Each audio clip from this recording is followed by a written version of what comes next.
কেউ কথা রাখেনি সুনীল গঙ্গোপাধ্যায়। কেউ কথা রাখেনি, ৩৩ বছর কাটলো, কেউ কথা রাখেনি।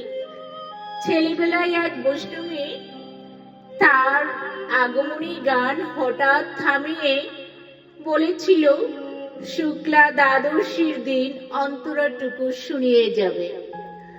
তারপর কত চন্দ্রভোগ অমাবস্যা চলে গেল, কিন্তু সেই বৈষ্ণবী আর এলো না। 25 বছর প্রতীক্ষায় আছি। মামা বাড়ির মাঝি নাদির আলী বলেছিল, বড় হও দাদা ঠাকুর, তোমাকে আমি 3 প্রহরের বিল দেখাতে নিয়ে যাব। সেখানে পদ্ম ফুলের মাথায় সাপ আর ভ্রমর খেলা করে।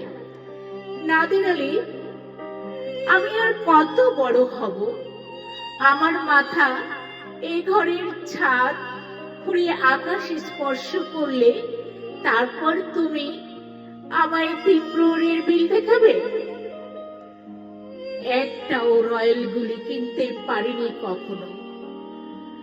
লাঠি লজেন্স দেখিয়ে দেখিয়ে চুষেছে লস্কর বাড়ির ছেলেরা। ভিখারির মতন চৌধুরীর গেটে দাঁড়িয়ে দেখেছি ভিতরের রাস উৎসব। অবিরল রঙের ধারার মতো সুবর্ণ কঙ্কন পরা ফর্সা রমণীরা কত রকম আমোদে হেসেছে। আমার দিকে তারা ফিরেও চায়নি। বাবা আমার কাঁধ ছুঁয়ে বলেছিল, দেখিস একদিন আমরাও। বাবা এখন অন্ধ, আমাদের দেখা হয়নি কিছু। সেই রয়্যাল গুলি আমাদের দেখা হয়নি, সেই লাঠি লজেন্স, সেই রাস উৎসব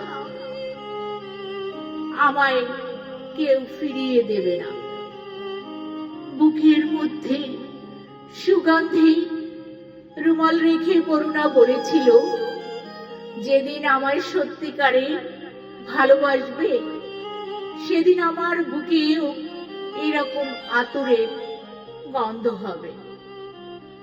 ভালোবাসার জন্য আমি হাতের মুঠোয় প্রাণ নিয়েছি। দুরন্ত শাড়ির চোখে বেঁধেছি লাল কাপড়।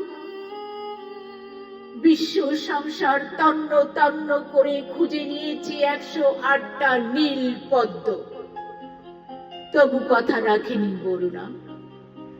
এখন তার বুকে শুধুই মাংসের গন্ধ। এখনো সে যে কোন নারী।